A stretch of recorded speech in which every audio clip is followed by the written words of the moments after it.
देखेंगे, बिहार की राज्य व्यवस्था देखेंगे, तो सबसे पहले देखेंगे पृथक। पृथक बिहार प्रांत की गठन की घोषणा कब होती है? ठीक है, सबसे पहले घोषणा की बात की, घोषणा कब होता है से एक पृथक बिहार प्रांत बनाया जाएगा, कब घोषणा होता है? 1911 में घोषणा होता है। ठीक है, घोषणा की बात की 1911 में होता है, लेकिन पृथक बिहार राज्य का गठन कब होता है तो क्या बताएंगे? मार्च 12। 1912 को होता है। ठीक है, तारीख याद है आप लोग को? 1 अप्रैल। आज भी बताएं। ठीक है, अप्रैल।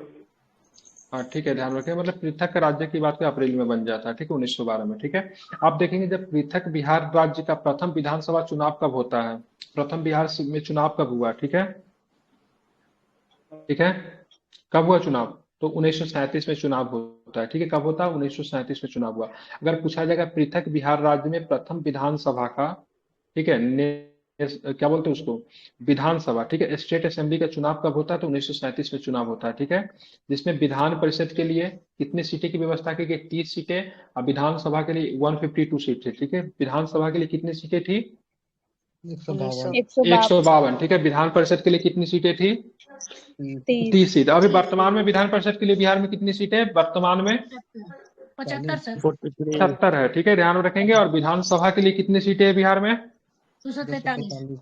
243। ठीक है, ध्यान में रखेंगे। लेकिन उस समय, जिस समय 1937 में जब पहला विधानसभा का चुनाव हुआ, हाँ बोलिए,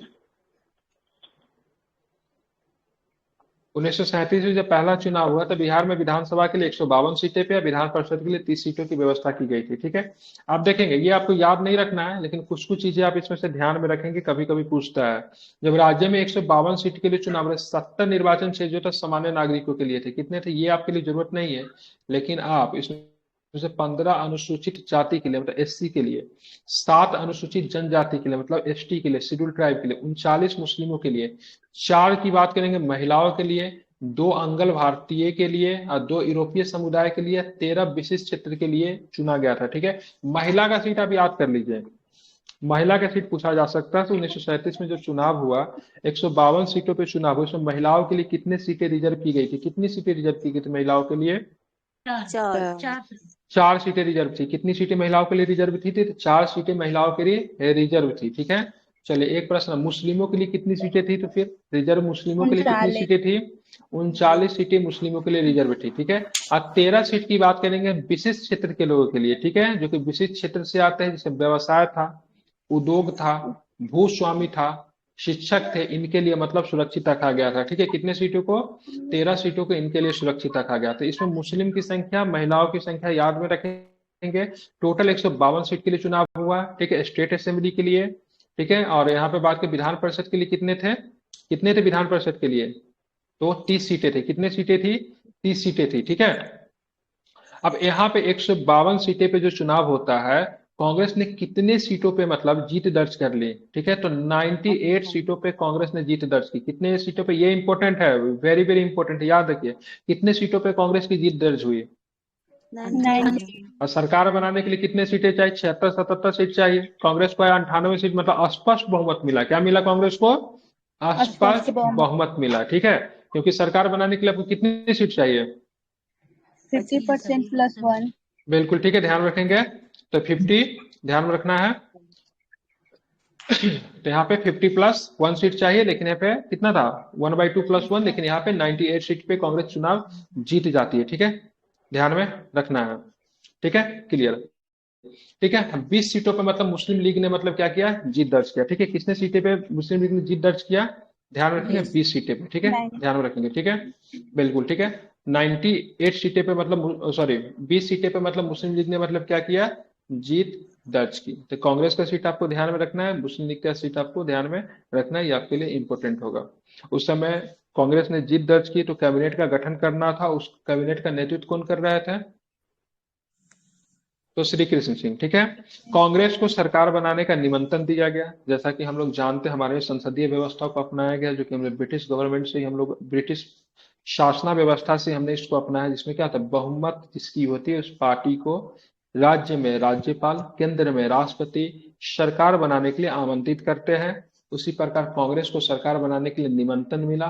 ठीक है, ध्यान में रखेंगे। किसके द्वारा? श्री कृष्ण सिंह को कांग्रेस पार्टी के आदेश पे पद ग्रहण से पूर्व सरकार से राजनीतिक स्वतंत्रता का आश्वासन मांगा। ठीक है, राजनीतिक स्वायत्तता देना चाहिए, ठीक है। तो ये सरकार बनाने से पहले, ठीक है, राजनीतिक स्वायत्तता का आश्वासन मांगा गया गवर्नमेंट से, राज्यपाल से, लेकिन राज्यपाल ने इसको देने से इनकार कर दिया। इसीलिए श्री कृष्ण सिंह ने मंत्रिमंडल गठन करने से इनकार कर दिया। मतलब कांग्रेस को बहुमत में आने के बावजूद भी कृष्ण सिंह ने सरकार नहीं बनाया। रीजन क्या था? क्योंकि उस समय की जो ब्रिटिश गवर्नमेंट थी, उन्होंने राजनीतिक स्वायत्तता देने से इनकार कर दिया, ठीक है। ध्यान, राजनीतिक स्वायत्तता क्या होता है? राजनीतिक निर्णय लेने के लिए, पॉलिटिकल निर्णय लेने के लिए श्री कृष्ण सिंह की सरकार को स्वतंत्र रखा जाए, जो कि ब्रिटिश गवर्नमेंट इसके लिए तैयार नहीं हुई। इसलिए श्री कृष्ण सिंह ने सरकार बनाने से इनकार कर दिया, ठीक है। लेकिन सरकार तो बनना चाहिए, इसीलिए उसी के लिए मतलब क्या हुआ, उसी के लिए बाद में आप देखेंगे तो क्या होता है, दूसरी जो बड़ी पार्टी थी उनको सरकार बनाने के लिए न्योता दिया गया, ठीक है। तो कि तत्कालीन गवर्नर के द्वारा सरकार बनाने के लिए किनको न्योता दिया गया, नाम क्या है? मोहम्मद यूनुस। मोहम्मद यूनुस का पार्टी का नाम क्या है? Independent party. इंडिपेंडेंट पार्टी, ठीक है। ध्यान रखें, इंडिपेंडेंट पार्टी के उम्मीदवार की बात करें, मोहम्मद यूनुस को मार्च 1937 ईस्वी में एक कार्यकारी सरकार बनाने का दायित्व को क्या किया गया, सौंपा गया, ठीक है। आप इसको ध्यान रखेंगे। 1937 में मोहम्मद यूनुस को सरकार बनाने के लिए न्योता दिया गया, जो कि इंडिपेंडेंट पार्टी से थे, ध्यान रखेंगे। इसी तरह से मोहम्मद यूनुस बिहार के पहले प्रधानमंत्री बने, क्योंकि डेट टाइम मुख्यमंत्री को प्रधानमंत्री के रूप में जाना जाता था, ठीक है। ध्यान रखें, इनके पास बहुमत नहीं थी। क्या थी? इनके पास बहुमत नहीं थी, लेकिन रीजन क्या था? श्री कृष्ण सिंह ने सरकार बनाने से मतलब क्या किया था, इनकार कर दिया था, ठीक है। ध्यान रखेंगे, ठीक है, समझ गए ना। इसीलिए मतलब क्या हुआ, तो यहाँ पे इनको सरकार बनाने के लिए न्योता दिया गया। इसीलिए मोहम्मद यूनुस बिहार के पहले प्रधानमंत्री कह लीजिए, जो कि उस समय मुख्यमंत्री को कहा जाता, वो बन गया, ठीक है।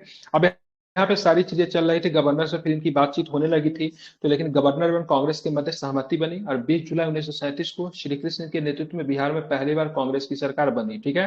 ध्यान रखेंगे, तो पहली बार बिहार में कांग्रेस की सरकार 1937 में ही बनती है, क्योंकि बाद में इनके पास बहुमत था। तो बाद में इंडिपेंडेंट पार्टी के जो उम्मीदवार जो थे मोहम्मद यूनुस, वो रिजाइन कर देते हैं और बाद में जाके फिर से मतलब क्या बनती है, श्री कृष्ण सिंह की सरकार बनती है, ठीक है। ध्यान रखें, जब सरकार जब बन जाती है, राजनीतिक स्वतंत्रता इनको मिल जाता है, तो इस सरकार का प्रोटेम स्पीकर नियुक्त किए जाती है। एग्जाम में प्रश्न पूछा हुआ है, डॉक्टर सच्चिदानंद सिन्हा को विधानसभा के प्रोटेम स्पीकर नियुक्त किए गए, ठीक है। ध्यान रखेंगे, ठीक है, किनको नियुक्त किए गए pro tem speaker? Doctor Sachchidanand Sinha का। प्रोटेम स्पीकर का काम क्या होता है पता है आपको, क्या काम होता है? जी सर, मंत्री को शपथ दिलाना। बिल्कुल, नव निर्वाचित लोकसभा में विधानसभा के सदस्यों को शपथ दिलाने का काम जो होता है प्रोटेम स्पीकर को होता है, ठीक है। ध्यान रखेंगे, तो जिस समय बिहार विधानसभा का गठन किया गया 20 जुलाई 1937 को, दूसरे बार श्री कृष्ण सिंह के नेतृत्व में उस सरकार में प्रोटेम स्पीकर कौन नियुक्त किए गए थे, क्या बताएंगे? डॉक्टर सच्चिदानंद सिन्हा। सच्चिदानंद सिन्हा। लेकिन बात करेंगे बिहार विधानसभा के अध्यक्ष कौन बने, पूछा जाता है विधानसभा की बात करेंगे, अध्यक्ष कौन बने थे, स्पीकर कह लीजिए। बिल्कुल, राम दयालु सिंह, ठीक है। ध्यान रखेंगे, राम दयालु सिंह, ध्यान में रखेंगे, ठीक है। और उसके बाद बात करेंगे उपाध्यक्ष कौन चुने गए फिर? प्रोफेसर अब्दुल्ला बारी। बिल्कुल, विधानसभा के अध्यक्ष और उपाध्यक्ष का पद संवैधानिक पद होता है क्या? अध्यक्ष ना होता है, ठीक है। अध्यक्ष का पद भी, उपाध्यक्ष का, दोनों का पद संवैधानिक पद होता है। लोकसभा का अध्यक्ष, उपाध्यक्ष, ठीक है, सबका पद संवैधानिक होता है, ठीक है। ध्यान में रखेंगे, ठीक है। तो ये दोनों को मतलब राम दयालु सिंह का नाम याद रखिए, जो कि अध्यक्ष थे। अब प्रोफेसर अब्दुल बारी की बात करेंगे, इनको उपाध्यक्ष चुना गया, ठीक है। लेकिन प्रोटेम स्पीकर कौन थे? प्रोटेम स्पीकर बिल्कुल सच्चिदानंद सिन्हा को क्या चुना गया था, प्रोटेम स्पीकर चुना गया, ठीक है। इनका नाम आप क्या रखेंगे, ध्यान में रखेंगे, ठीक है। चलिए आप चलते हैं, क्या होता है 1937 में सरकार तो बन गई 20 जुलाई 1937 को, लेकिन क्या होता है, द्वितीय विश्व युद्ध का प्रारंभ हो जाता है, ठीक है।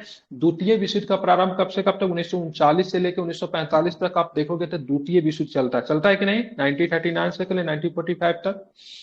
जब द्वितीय विश्व युद्ध जब चलता है तो क्या होता है, द्वितीय विश्व युद्ध में कांग्रेस के सहमति के विरुद्ध भारत को शामिल करने के मुद्दे पे कांग्रेस मंत्रिमंडल त्याग पत्र देकर विधानसभा भंग कर दे। ये तो पहला कारण था। एक कारण और भी था, राजनीतिक कैदियों का रिहाई न होना। कहीं कहीं पे आंसर इसका लेता है कांग्रेस मंत्रिमंडल ने इस्तीफा क्यों दिया, तो राजनीतिक कैदियों की रिहाई नहीं करना, पहला कारण।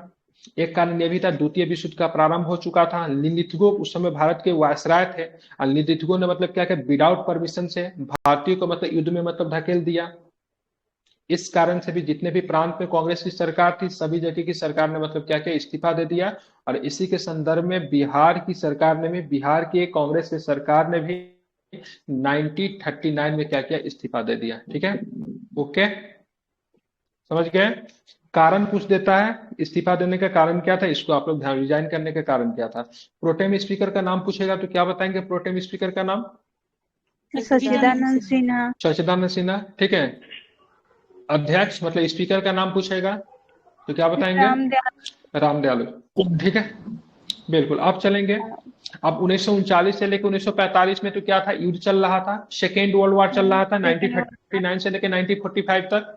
और 1939 में कांग्रेस की सरकार ने इस्तीफा दे दिया, तो इसीलिए 1939 से लेकर 1945 तक बिहार में कोई भी विधानसभा गठन नहीं हुआ, क्योंकि इलेक्शन ही नहीं हुई। ठीक है, तो कब से कब तक कोई भी विधानसभा गठन नहीं हुआ, 1939 से 1945 बिल्कुल 1939 से लेकर 1945 तक। ठीक है, कोई भी विधानसभा का गठन नहीं हुआ। लेकिन 1935 का अधिनियम आया था, भारत शासन अधिनियम, जो कि सबसे बड़ा, ठीक है, एक्ट था। 1935 वाला एक्ट की बात करेंगे, सबसे बड़ा एक्ट था कि नहीं। Yes sir. तो 1935 के अधिनियम के आधार पे 1946 में मतलब क्या होते हैं, पुनः चुनाव होते हैं। चुनाव कब होते हैं, 1946 में पुनः चुनाव। ये चुनाव बहुत मायने में बहुत ही ज्यादा महत्वपूर्ण था। अब मैं इस चुनाव को महत्वपूर्ण क्यों कर रहा हूँ, 1946 के चुनाव को इतना इंपॉर्टेंस क्यों दे रहा हूँ, क्या रीजन है इस चुनाव का इंपॉर्टेंस देने का, कोई भी व्यक्ति। संविधान की जस्ट पहले ही हुआ था। पहले हुआ, ये कौन सा बात हुआ, आजादी से जस्ट पहले हुआ। संविधान सभा के सदस्य जो थे, ठीक है, इसी प्रांतीय चुनाव से चुने गए थे। ठीक है, ध्यान में रखेंगे, इसीलिए इसका बहुत ज्यादा महत्वपूर्ण इसका इंपॉर्टेंस है। तो 1946 में जो चुनाव जो हुए, उसी से संविधान सभा के सदस्यों का यही से चुना गया था। ठीक है, ध्यान में रखेंगे, इसीलिए कहा जाता है सर, ये संविधान सभा। हाँ, पूरे भारत में हुआ था, केवल बिहार में नहीं हुआ था 1946 वाला, सभी जगह हुआ था, ऑल इंडिया में चुनाव हुआ था। ठीक है, ध्यान में रखेंगे। ठीक है, और यहाँ पे 1946 में फिर से मतलब कौन, मतलब कांग्रेस के मुख्यमंत्री का पद का मतलब नेतृत्व किया, कौन बन गया 1946 में, बिल्कुल श्री कृष्ण सिंह। ठीक है, तो फिर से श्री कृष्ण सिंह ने कांग्रेस का प्रतिनिधित्व करते मुख्यमंत्री का पद मतलब क्या संभाला। ठीक है, एक संदर्भ आता है, ठीक है, एक पूछा जाता है भाई साहब 1946 में जो चुनाव हुआ उसको डबल फिल्टर थ्योरी कहते हैं। ठीक है, डबल फिल्ट्रेशन थ्योरी कहते हैं। क्यों कहते हैं डबल फिल्ट्रेशन थ्योरी, क्योंकि यहाँ पे नेहरू जी ने कहा था भाई साहब भारत का कभी भी संविधान सभा कॉन्स्टिट्यूशनल असेंबली जो बनेगी उसमें क्या वयस्क मताधिकार पे बनेगा। ठीक है, इसको यूनिवर्सल फ्रेंचाइज क्या कहते हैं, उसके आधार पर बनेगा। लेकिन वयस्क मताधिकार के चुनाव तो हुआ नहीं, मतलब संविधान सभा के जो मेंबर जो होंगे वो पब्लिक के द्वारा वोट करके चुने जाएंगे। ठीक है, वो तो नहीं हो पाया, क्योंकि उस समय ये विचार जब रखा गया, लेबर पार्टी की सरकार थी, क्या नाम था उसका, लेबर पार्टी का मुख्यमंत्री क्या कहना, क्लेमेंट इटली। ठीक है, विचार जब इटली के पास रखा गया तो इटली ने बोला, सीधा सीधा मना कर दिया था, भाई साहब 1946 में मैंने चुनाव करवाया, ठीक है, फिर से आप कहते हो देश में एक बड़ा सा चुनाव करवाओ, तो इतना पैसा ब्रिटिश गवर्नमेंट के पास नहीं है, हमको आपको जल्दी से आजादी देकर हमको यहाँ से निकलना, इसलिए हम देश में चुनाव नहीं करवा सकते हैं। तो नेहरू जी की जो इच्छा जो थी, ठीक है, नेहरू जी की इच्छा जो थी, वयस्क मताधिकार के आधार पे, ठीक है, भारतीय संविधान सभा का निर्माण हो, वो तो सपना रखा रह गया। ठीक है, तो इसीलिए 1946 में जहां जहां पे जो प्रांतों में जो चुनाव जो हुए, वहां से मतलब सदस्यों के, प्रांतों के सदस्यों से ही विधानसभा, प्रांतों के विधानसभा से ही मतलब संविधान सभा के सदस्यों को चुना गया। इसको बोलते हैं double filter theory. Double filter theory क्या बोलते, क्यों बोलते हैं, क्योंकि 1946 में जो चुनाव हुआ ये तो पब्लिक के द्वारा विधानसभा में सदस्यों को चुना गया, लोगों ने वोट किया था ना, भले ही उस समय 11 से 12% लोग ही वोट करते थे। ठीक है, मात्र 11 से 12% लोगों ने ही वोट किया था, लेकिन विधानसभा, बिहार के विधानसभा पे, कहीं के भी विधानसभा में, नेशनल असेंबली विधानसभा में जो सदस्य जो चुने गए थे, माइक बंद कीजिए, ठीक है, कहां से चुने गए थे, लोगों के द्वारा। अब मान लीजिए बिहार विधानसभा में 152 को सीट लोगों के द्वारा चुना गया, 152 को सीट में से 152 को सीट वहां पे थे, 152 को सदस्य थे, और यहां से 4 से 5 सदस्यों को जब भेजा जाएगा संविधान सभा के लिए, तो सोचिए वो मेंबर कितना महत्वपूर्ण होगा। इसी को डबल फिल्टर कहते हैं। क्यों कहते हैं डबल फिल्टर, तो सबसे पहले बिहार के सभी नागरिकों ने वोट किया और 152 सदस्यों को मतलब विधानसभा भेजा। अब विधानसभा ने 152 सदस्यों में से जो क्रीम जो था, उसमें से 4 से 5 लोगों को संविधान सभा में भेज दिया। ठीक है ना, इसीलिए इसको डबल फिल्टर कहते हैं, क्योंकि वयस्क मताधिकार के आधार पर नहीं भी था।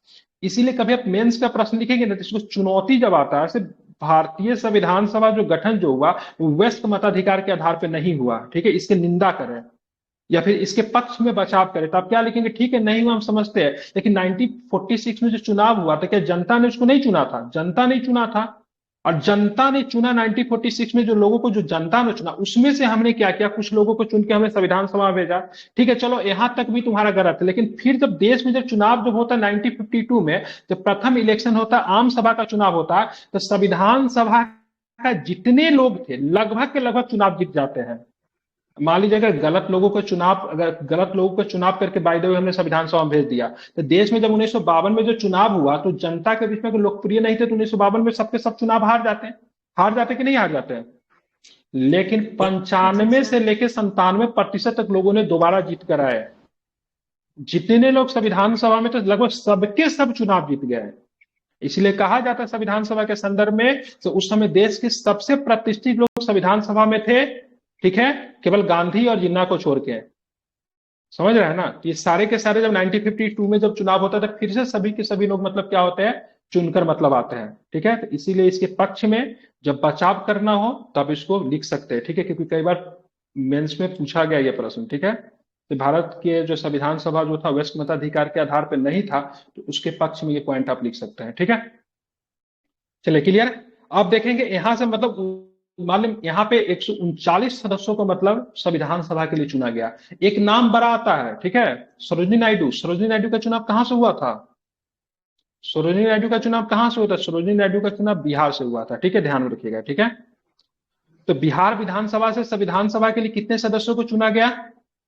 39 सदस्यों को चुना गया, ठीक है, ध्यान रखिए। इसमें सरोजिनी नायडू, डॉक्टर राजेंद्र बाबू, सच्चिदानंद सिन्हा, जगजीवन राम, ये सारे के सारे थे। तो ये सरोजिनी नायडू को छोड़ के राजेंद्र बाबू, सच्चिदानंद सिन्हा, जगजीवन राम तो बिहार से ही थे, लेकिन सरोजिनी नायडू आंध्र प्रदेश से थी। लेकिन इनका भी चुनाव जो हुआ था कहां से हुआ था?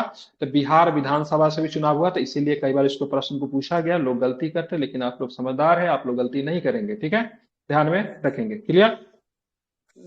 अब चलेंगे तो यहाँ पे 39 लोगों को चुना गया, ये भी आपको ध्यान में रखना है। स्वतंत्र भारत का पहला आम चुनाव 1952 में हुआ। इसमें बिहार विधानसभा के 330 सीटों के लिए चुनाव हुए, ठीक है। स्वतंत्र बिहार के प्रथम मुख्यमंत्री श्री कृष्ण सिंह थे, ठीक है। तो जब 1952 में जब पहला बार जब चुनाव हुआ तो बिहार में कितने सीटों के लिए चुनाव हुआ? 330 सीटों के लिए चुनाव हुआ, ठीक है, ध्यान। कितने सीटों के लिए? 330 सीटों के लिए चुनाव हुआ, ठीक है, ध्यान रखेंगे, ठीक है, क्लियर, ओके। चलिए अब भारतीय संविधान का भाग 6 में अनुच्छेद 152 से 237 के अंतर्गत राज्य सरकार में उनकी कार्यप्रणाली का वर्णन किया गया, ठीक है, जो कि हमारे बीपीएससी के लिए, ठीक है, स्टेट के बारे में जब पढ़ते थे हमारे लिए इंपॉर्टेंट है, ठीक है। भाग 6 की बात करेंगे, पार्ट 6 की बात करें, अनुच्छेद 152 से लेके 237 तक क्या है? राज्य सरकार के एवं उनके कार्यप्रणाली के वर्णन आपको देखने को मिले। राज्य कार्यपालिका में राज्यपाल, मुख्यमंत्री, महाधिविक्ता, ये सब के बारे में हमको मुख्यतः इसमें पढ़ना होगा, ठीक है। ऊपर के संदर्भ में कुछ दिक्कत है क्या? ये समझ में आ गया, अच्छे से याद हो गया? तो 1937 में सबसे पहली बार कितने सीटों के लिए चुनाव हुआ था बताइए जरा हमें। 152 महिलाओं के लिए कितने सीट सुरक्षित रखी गई थी? 4 1952 में जब इलेक्शन जब होता है 4 था। 1952 में जब इलेक्शन जब होता है तो उसमें कितने सीटें के लिए चुनाव हुआ, आम चुनाव? 330 के लिए, ठीक है, ध्यान में रखेंगे, 330 के लिए हुआ, ठीक है। मोहम्मद इमली जो बिहार के जो प्रथम प्रधानमंत्री बनते, उनका पार्टी का नाम क्या था? इंडिपेंडेंट पार्टी, ठीक है, वेरी गुड, बहुत अच्छे, ठीक है। चलिए बिहार विधानसभा से कितने सदस्यों को संविधान सभा के लिए चुन लिया गया? 39। बिल्कुल। सरोजिनी नायडू जी का चुनाव किस राज्य से हुआ था, किस राज्य के विधानसभा से हुआ था? बिहार। चलो बहुत सुंदर। अब चलते हैं हम लोग, चले भारतीय संविधान के भाग 6 के में कहां से कहां तक के अनुच्छेद में आपको राज्य सरकार में उनकी कार्यप्रणाली का वर्णन किया गया है? 152 से 237 तक, ठीक है। अब देखेंगे राज्य की शासन व्यवस्था, देखेंगे राज्य की शासन व्यवस्था में सबसे पहले राज्य की विधायिका की बात करेंगे। 3 अंग होता है, ठीक है, जैसे संसद के 3 अंग होते हैं, कौन कौन है? संसद है लोकसभा, राज्यसभा, राष्ट्रपति, ठीक है। तो यहाँ पे राष्ट्रपति राज्यपाल की भूमिका में होंगे, लोकसभा विधानसभा की भूमिका में होगा, राज्यसभा विधान परिषद की भूमिका होगा। मैं ये क्यों कह रहा हूँ? क्योंकि राज्य का विधान परिषद जो होता है अपर हाउस होता है, ठीक है, क्या होता है, अपर हाउस, उच्च सदन कहते हैं, ठीक है। विधानसभा को क्या बोलते हैं, निम्न सदन कहते हैं, ठीक है, इसे ध्यान में रखेंगे। राज्यपाल तो साहब राज्यपाल ही होते हैं, ठीक है। अब राज्य के कार्यपालिका की बात करें, राज्य के कार्यपालिका में क्या होता है, राज्यपाल साहब आएंगे, मुख्यमंत्री या उनके मंत्री परिषद आएंगे, और एक प्रशासनिक अधिकारी आएंगे, ठीक है। देखिए कार्यपालिका भी दो तरह का होता है, एक अस्थायी कार्यपालिका होता है, एक अस्थायी कार्यपालिका होता है। जब मैं पॉलिटी डिटेल्स में पढ़ा रहा तो मैंने वहां पे बताया था। अस्थायी कार्यपालिका में कौन आएंगे, प्रशासनिक अधिकारी आएंगे। अरे किसी का सरकारी नौकरी है तो थोड़ी ना 5 साल के बाद समाप्त हो जाएगा। डीएम साहब बन गए तो बन गए, उनका एज जब पूरा होगा तभी हटेंगे, 5 साल के बाद समाप्त होंगे क्या, नहीं। तो प्रशासनिक पदाधिकारी की बात करें, अस्थायी कार्यपालिका का हिस्सा है, किसका हिस्सा है, अस्थायी कार्यपालिका का। अब अस्थायी कार्यपालिका का कौन हिस्सा है, अस्थायी कार्य मुख्यमंत्री साहब है। आज उनका क्या होता है, बहुमत खो देते हैं, नेक्स्ट इलेक्शन में नीतीश कुमार हार गए तो गए, ठीक है। तो ये सब आता है, राज्यपाल हो गया, मुख्यमंत्री, फिर मंत्री परिषद, विधायक, संसद, ये सबके सब अस्थायी कार्यपालिका में आएगा। और जो भी प्रशासनिक अधिकारी जो होंगे सबके सब अस्थायी कार्यपालिका में आएंगे, ठीक है। इनको आप इनका ट्रांसफर कर सकते हैं, नौकरी से हटा नहीं सकते हैं, कोई नहीं हटा सकता है, ठीक है, जब तक तो कोई गलत कार्य नहीं करेंगे। लेकिन मुख्यमंत्री बहुत अच्छा काम करेंगे, लेकिन कोई जरूरी है अगला साल चुनाव जीतेंगे, अच्छा काम करने के बाद भी चाहे तो चुनाव हार सकते हैं, नहीं। अब आते हैं स्थानीय स्वशासन में, हमको दो तरह का स्वशासन आप देखना है, एक पंचायती राज और दूसरा नगरीय प्रशासन, ठीक है। चलिए तो अब हम लोग चलेंगे, सबसे पहले राज्यपाल के ऊपर कंसंट्रेट करेंगे। राज्यपाल को पिंजरे में बंद तोता कहा था, किसने कहा था, राज्यपाल जो सोने के पिंजरे में बंद एक तोता है, सरोजनी नायडू ने कहा था, ठीक है, ध्यान में रखेंगे, ठीक है। हाँ, सोने के पिंजरे में बंद तोता। अब देखेंगे राज्य सरकार का संवैधानिक प्रमुख कौन होता है, राज्यपाल होता है। राज्य को विधायी कार्यपालिका में न्यायपालिका संबंधी अधिकार प्रदत्त किसे किए गए थे, राज्यपाल को दिए गए। राज्य सरकार का सारा काम किसके नाम से होता है, राज्यपाल के नाम से, ठीक है। इन अधिकारों का उल्लेख की बात करें 152 से लेकर 162 में किया गया, जहां पर राज्यपाल के विधायी अधिकार है, कार्यपालिका से संबंधित अधिकार है और न्यायपालिका से संबंधित भी अधिकार है, ठीक है। राष्ट्रपति के पास राज्यपाल के पास कौन कौन से अधिकार है, विधायिका से संबंधित, कार्यपालिका से संबंधित, न्यायपालिका से संबंधित, तो कि सारे के सारे अधिकार को हम लोग देखेंगे। संवैधानिक प्रमुख कौन होता है, राज्यपाल होता है, लेकिन सरकार का प्रमुख कौन होता है, ठीक है। अगर पूछेगा राज्य का प्रमुख तो राज्यपाल होता है सब, लेकिन सरकार का प्रमुख कौन होता है, सरकार का प्रमुख मुख्यमंत्री होते हैं, ठीक है, ध्यान में रखेंगे, राष्ट्रपति नहीं, मुख्यमंत्री, ठीक है। देखेंगे लेकिन यहाँ पे राज्य का संवैधानिक प्रमुख तो बना दिया गया, लेकिन साथ में कंडीशन और भी डाल दिया गया, लेकिन वो अपने मन से काम नहीं करेगा, किसके सलाह से काम करेगा, मंत्री परिषद के सलाह से काम करेगा, ठीक है, ध्यान में रखेंगे। राष्ट्रपति शासन के दौरान राज्यपाल प्रत्यक्ष रूप से कार्यपालिका का प्रधान हो जाता है। अब तक बिहार में 8 बार राष्ट्रपति शासन लगा जा चुका है, ठीक है।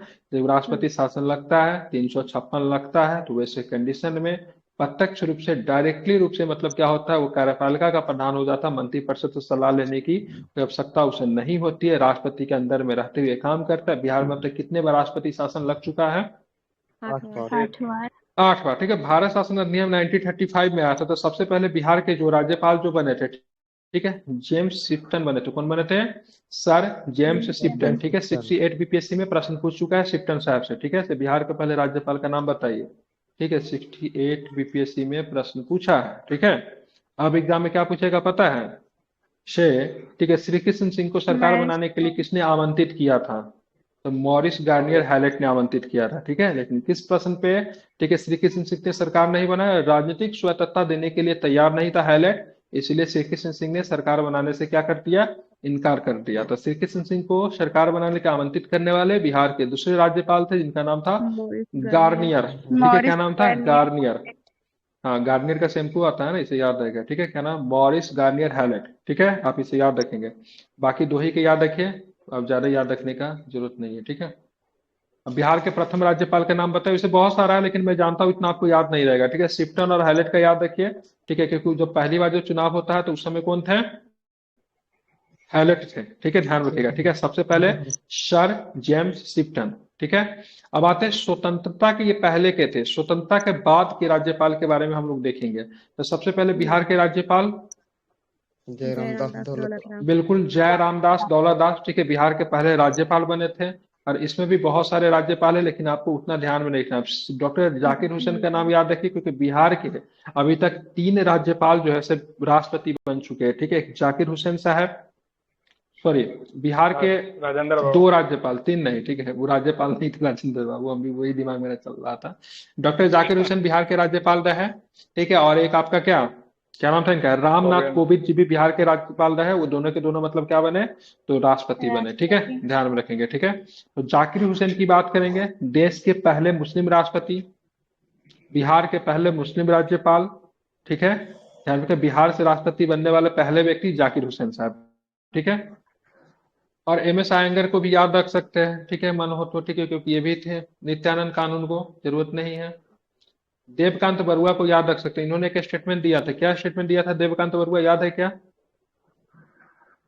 देवकांत बरुआ के कांग्रेस के बड़े नेता थे, ठीक है। इनका नाम प्रीति जिंदा को जानते हैं, उनके बाबा जी है, ये दादा लगते हैं देवकांत बरुआ। इनका स्टेटमेंट है, Indira is India, India is Indira, ठीक है। पढ़े हो ना देवकांत बरुआ का स्टेटमेंट, इंदिरा इज इंडिया और इंडिया इज इंदिरा, ठीक है। ऐसा ही कुछ स्टेटमेंट देवकांत बरुआ का है, ठीक है। आप चलेंगे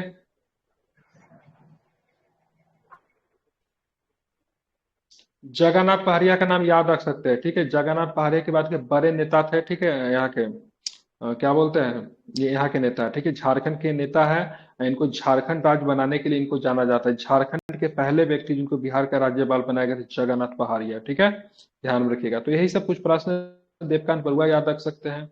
नित्यानंद कानूनगो बने थे। नित्यानंद कानूनगो शायद गृह मंत्री या फिर कुछ रहे थे। नित्यानंद कानूनगो मुझे उतना याद तो नहीं आ रहा, शायद गृह मंत्री शायद ये रहे, एक बार चेक कीजिए थे नित्यानंद कानूनगो। डॉक्टर जाकिर हुसैन का नाम याद रखिएगा, जो कि पहले राष्ट्रपति बने बिहार से राज्यपाल रहते हुए। जयराम दौलत राम की बात करेंगे, पहले थे। आप चलेंगे कहाँ पे, सुंदर सिंह भंडारी, ठीक है। सूरजभान विनोद चंद्र पांडे। ये 1968 में बिहार में पहली बार वो लगा था, राष्ट्रपति शासन लगा था। उस समय कौन थे? 1968 में लगा था ना, उस समय कौन थे? हाँ, नित्यानंद कानून का ही होगा, वही मुझे कुछ याद आ रहा था, ठीक है। 1968 में सबसे पहले राष्ट्रपति शासन लगा था, फिर नित्यानंद कानून के थे। एक बार चेक कर लीजिएगा, बिहार में पहली बार राष्ट्रपति शासन 1968 ही होना चाहिए, ठीक है। वो नीचे दिया ही होगा, ठीक है। आप चलते हैं, वही है वही है। वही है ना, रामनाथ कोविंद भी राष्ट्रपति बन गए। केसीनाथ त्रिपाठी 2 बार बने। सत्यपाल मलिक की बात करेंगे, जम्मू कश्मीर के भी राज्यपाल रहे सत्यपाल मलिक, ठीक है। चलिए, अब जाकिर हुसैन और रामनाथ कोविंद ऐसे 2 राज्यपाल हैं जो कि आगे चल के भारत के राष्ट्रपति बने। श्री फागू चौहान की बात करेंगे, बिहार के, ठीक है, 40वें राज्यपाल है, लेकिन अब 41वें नंबर के राज्यपाल मिल चुका है बिहार को। उनका नाम क्या है? राजेंद्र नाथ, ठीक है, राजेंद्र आलेकर का नाम आपको क्या रखना है, ध्यान में रखेंगे, ठीक है। बाकी सबका नाम नहीं याद रखना, कौन कौन राज्यपाल कब बना, नहीं वाला उतना याद नहीं रखना, उतना मेरा दिमाग भी नहीं हम लोग के पास, और उतना स्टोरेज भी नहीं जो याद रखें। जो इंपॉर्टेंट है केवल उसको पढ़ेंगे, ठीक है। पढ़ने से ज्यादा देखना हमको ये रहता है हमको छोड़ना क्या है, ठीक है। तो बस यही सब इंपॉर्टेंट है, ठीक है। अब आते हैं, ठीक है, पदासीन। पदासीन इसका अर्थ है कि उस समय राज्यपाल का पद खाली था, एवं जब पद खाली हो तो राज्य के उच्च न्यायालय के न्यायमूर्ति उस राज्य के राज्यपाल के रूप में कार्यभार को संभालते हैं। जैसे देश में क्या होता है, मुख्य न्यायाधीश संभाल लेते हैं। ये सारे के सारे प्रश्न की बात करेंगे, ठीक है, ध्यान में रखेंगे, राज्यपाल से थे, ठीक है। अब आते हैं हम लोग विधान परिषद, ठीक है। विधान परिषद राज्य का उच्च सदन है और अस्थायी सदन है। क्या है? विधान परिषद क्या है? राज्य का, बिहार राज्य का क्या उच्च सदन है, ठीक है, और साथ में क्या अस्थायी सदन है होता है। बिहार में विधायिका कैसी है, द्विसदनीय है कि एक सदस्यीय सदनीय है, क्या बताएंगे? द्विसदनीय, जिसको बाई कैमलर कहा जाता है, ठीक है, ध्यान में रखेंगे। अब बिहार विधान परिषद के गठन का निर्माण संविधान में, ठीक है, विधान परिषद के गठन के एवं निर्माण का वर्णन संविधान के किस अनुच्छेद में किया गया है? 169। बिल्कुल ठीक है। तो संविधान का अनुच्छेद 169 कहता है से भाई साहब, विधान परिषद का गठन भी किया जा, सृजन भी किया जा सकता है, विनाश भी किया जा सकता है, ठीक है। दोनों को दोनों किस में है? अनुच्छेद 169 में। प्रक्रिया क्या होगा सृजन करने का फिर विनाश करने का? तो सिंपल प्रक्रिया राज्य विधानसभा से, ठीक है, स्पेशल मेजोरिटी 2/3 मेजोरिटी से पास करवाएंगे। और लोकसभा साधारण बहुमत से मतलब क्या कर सकती है, बहुमत सॉरी, संसद साधारण बहुमत से इसको क्या कर सकती है, इसका निर्माण कर सकती है या फिर इसको समाप्त कर सकती है, ठीक है। प्रक्रिया दोनों का सेम ही रहेगा। निर्माण करने का भी सेम प्रक्रिया से, समाप्त करने की भी सेम प्रक्रिया से गुजरना पड़ेगा। राज्य विधानसभा से परमिशन लेकर स्पेशल मेजोरिटी से 2/3, ठीक है, और क्या बोलते हैं, संसद साधारण बहुमत से। संविधान के अनुच्छेद 171 में विधान परिषद की संरचना का वर्णन किया गया है। इसमें स्पष्ट किया गया कि एक विधान परिषद की अधिकतम संख्या विधानसभा के सदस्यों की संख्या से कितने से अधिक नहीं हो सकती? 1/3 से अधिक नहीं। 1/3 से अधिक नहीं हो सकती। साथ में अगर बात करेंगे न्यूनतम कितनी सीट हो सकती है? 40। 40। विधान परिषद में न्यूनतम 40 सीट, विधानसभा में न्यूनतम 60 सीट, ठीक है। परिषद में 40, सभा में 60, याद रहेगा? जी सर। ठीक है। सभा में मैक्सिमम 500, विधानसभा में मैक्सिमम क्या? 500। और विधान परिषद में मैक्सिमम विधानसभा के सदस्यों का 1/3, ठीक है। नंबर फिक्स नहीं है, लेकिन इतना लिखा गया विधानसभा के सदस्यों के 1/3 से ज्यादा नहीं हो सकता। मतलब कहीं पे विधानसभा की संख्या 300 है तो वहां पे कितना हो सकता है? 100 से ज्यादा नहीं होगा। जैसे बिहार में बात करेंगे कितने, 243 है, 243 की बात करेंगे, 1/3 करेंगे तो कितना होगा? 81 सीट होगा। मतलब 81 से ज्यादा नहीं हो सकता है। बिहार में है कितना? तो बिहार में कितना है? 75 है। कितना है? 75 है, ठीक है। इससे आप याद रखेंगे, बिहार 75 है, 25 नहीं है। 243 का 1/3 करेंगे 81 होगा, मैक्सिमम 75 ही है, ठीक है। अब आते हैं विधान परिषद की पहली बैठक की बात करेंगे, तो 20 जनवरी 1913 को पटना कॉलेज के सभागार में हुई। इसी के आधार पर वर्ष 2013 में विधान परिषद के शताब्दी वर्ष समारोह मनाया गया। बहुत इंपॉर्टेंट क्वेश्चन है। विधान परिषद की पहली बैठक 1913 में पटना कॉलेज के सभागार में हुई, और इसी को ध्यान में रखते हुए विधान परिषद का शताब्दी वर्ष समारोह कब मनाया गया? 2013 में। बिल्कुल 2013 में मनाया गया, ठीक है, ध्यान रखेंगे, ठीक है। अब विधान परिषद में कुल सीटों की संख्या कितनी है बिहार विधान परिषद में? बिल्कुल। विधान परिषद किस प्रकार का सदन है, तो क्या बताएंगे? जो कभी भंग नहीं होता, ठीक है। इसमें कितने सदस्य प्रति डैश वर्षों पे अवकाश ग्रहण करते हैं? 1/3। बिल्कुल 1/3 सदस्य की बात करेंगे, प्रति 2 वर्षों पे क्या करते हैं? अवकाश ग्रहण करते हैं, ठीक है। आप इसे ध्यान में रखेंगे। साथ में आपको ध्यान में ये भी रखना है भाई साहब, विधान परिषद का कार्यकाल नहीं होता है, विधान परिषद में सदस्यों का कार्यकाल होता है, जो कि कितने वर्ष का होता है, क्या बताएंगे? 6 वर्ष 6 वर्ष का होगा। वेरी गुड, ठीक है। आप देखेंगे विधान परिषद में मैंने बोला उनके सदस्यों का, ठीक है, क्या किया जाता है? बहुत तरीके से चयन किया जाता है। इसमें 1/3 सदस्य कहाँ से आएंगे? विधानसभा। बिल्कुल विधानसभा से आएंगे 1/3 सदस्य, ठीक है, ध्यान में रखेंगे। उसके बाद 1/3 सदस्य कहाँ से आएंगे? स्थानीय निकाय। स्थानीय निकायों से आएंगे। 1/6 सदस्य कहाँ से आएंगे? राज्यपाल द्वारा। स्थानीय निकाय के मतलब हो गया, ठीक है, पंचायत हो गया और नगर निगम हो गया, ठीक है, उसको स्थानीय निकाय बोलते हैं, ठीक है। ग्राम पंचायत हो गया, नगर निगम हो गया, वहां से, ठीक है। राज्यपाल के द्वारा कितने मनोनीत किए जाएंगे? 1/6। शिक्षकों के द्वारा 1/12। 1/12। निर्वाचक के द्वारा, मतलब विधान परिषद के चुनाव में आप वोट डाल सकते हो, लेकिन आपने 3 साल पहले ग्रेजुएशन कर रखा है तो जाके आप चुनाव दे सकते हो, लेकिन आपका चुनाव मतलब वोटर लिस्ट में नाम होना चाहिए, ठीक है। 1/12, ठीक है। ये सारों को जोड़ेंगे ना तो सबका वैल्यू 1 निकल कर आ जाएगा, ठीक है। एब्सोल्यूट वैल्यू 1 ही होगा, ठीक है। विधानसभा के सदस्यों के द्वारा बिहार में 25 सदस्यों को चुना जाता है, ठीक है। विधान परिषद में 1/3 है ना, टोटल सदस्य 75, 75 का 1/3 कितना होगा? 25 सदस्यों का, ठीक है। 25 सदस्य स्थानीय निकाय से भी आता है, यही बोल ठीक है, ध्यान में रखेंगे। क्लियर, समझ गए? तो इन सारे सदस्यों का मतलब क्या होता है, इस प्रकार से। एक बार फिर से ध्यान रखें, विधानसभा 1/3, स्थानीय निकाय 1/3, राज्यपाल 1/6, शिक्षक और मतलब विद्यार्थी, ठीक है, टीचर और विद्यार्थी मिलके कितना? 1/12, 1/12, ठीक है। विधानसभा और स्थानीय निकाय मिलकर कितना? 1/3, जबकि राज्यपाल खुद मतलब 1/6 सदस्यों को क्या करेंगे? मनोनीत करेंगे, ठीक है, ध्यान रखेंगे। अब विधान परिषद के सदस्य, ठीक है, विधान परिषद का सदस्य राष्ट्रपति के चुनाव में पार्टिसिपेट नहीं करेगा। विधानसभा का सदस्य राष्ट्रपति के चुनाव में पार्टिसिपेट करेगा, लेकिन हटाने के प्रक्रिया में पार्टिसिपेट नहीं करेगा, ठीक है। चुनने में करेगा, हटाने में नहीं करेगा। इसलिए राष्ट्रपति के चुनाव की प्रक्रिया को अर्ध न्यायिक या फिर क्वासी जुडिशियल कहते हैं, ठीक है। क्योंकि मतलब विधानसभा के सदस्य चुनने में तो पार्टिसिपेट करते हैं, हटाने में नहीं करते हैं।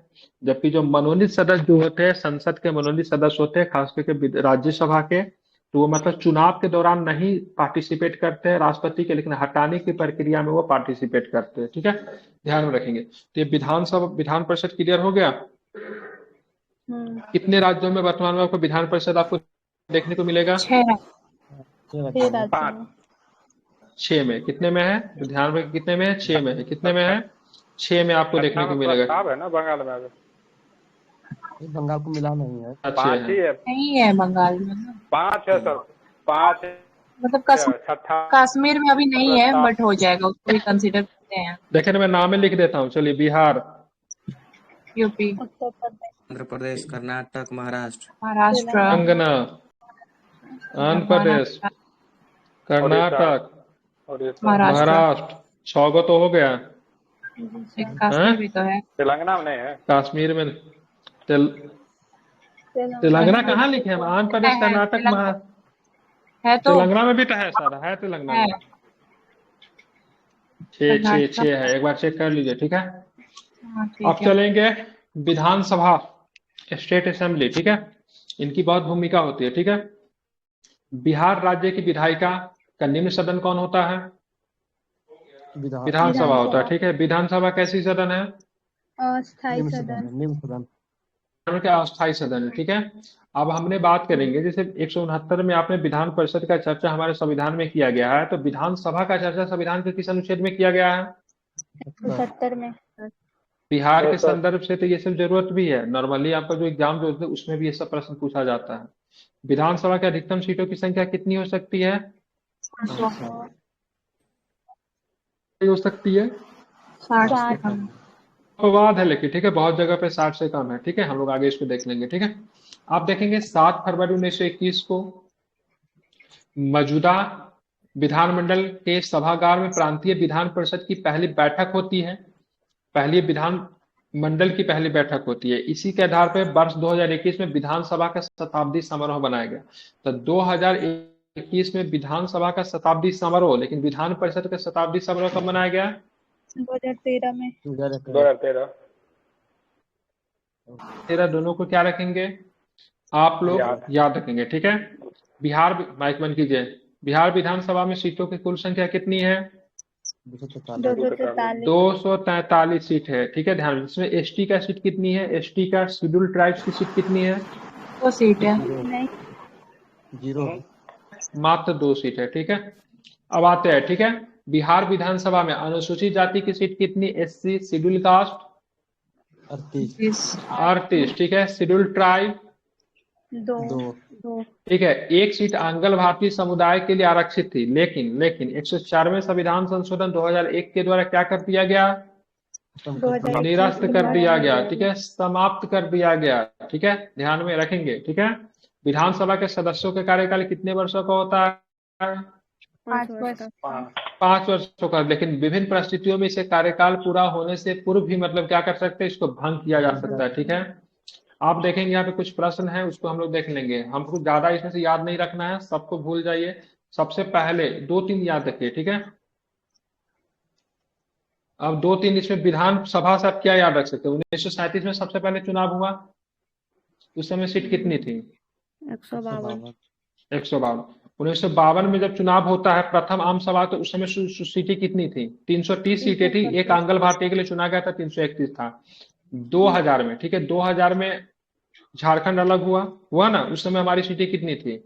मतलब अभी भी उतना ही, 243 है। ठीक है, इतना ही आपको ध्यान में रखना है। जब 1937 में पहली बार चुनाव हुआ, प्रांतीय चुनाव क्या, तो उस समय 152 सीटें थी। 1952 में पहला आम चुनाव हुआ, उस समय 330 + 1, ठीक है, 331 सीटें थी। अब वर्तमान में जब बात करेंगे जिस समय, ठीक है, झारखंड अलग होता है हमसे, तो उस समय हमारे पास 243 सीटें थी। विधान परिषद की बात 1913 में सबसे पहले बार, ठीक है, तो कितनी सीटें थी? 43। 1952 में जब पहला आम चुनाव हुआ, उस समय कितनी सीटें थी? इसका नहीं भी आम चुनाव से ध्यान में रखेंगे तो कोई दिक्कत नहीं है। ठीक है, 72 थी। और अंतिम में अभी हमारे पास 2000 में कितनी सीटें हमारे पास? 245। 75 सीटें है, ठीक है। तो बाकी तो साहब आपको याद ही है, बस इसको ध्यान ये लेकिन याद रखें, 152, 331, 243 आपको याद रखना है, ठीक है, ये इंपॉर्टेंट है। इसका 75 याद रखिए और 43 याद रखिए, बाकी इसका कोई दिक्कत है नहीं, ठीक है। तो विधानसभा विधान परिषद से हो गया, ठीक है। और ये दो अनुसूचित जाति का जो सीट है, एक कटोरिया है, एक मनिहारी है। क्या नाम है?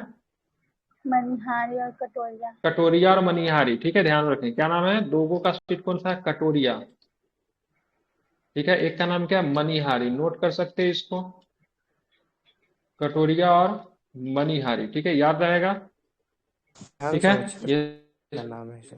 हाँ, ये रिजर्व सीट है एसटी के लिए, शेड्यूल ट्राइब के लिए। एक बांका में पड़ता है, एक साथ भागलपुर में है शायद ये।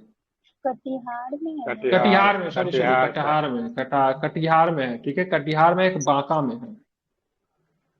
अब आते हैं मुख्यमंत्री, ठीक है, रहने देते हैं, ठीक है। विधानसभा कल मुख्यमंत्री करा दूंगा, ठीक है। 40 मिनट ऑलरेडी हो तो चुका है। कौन कटिहार में है?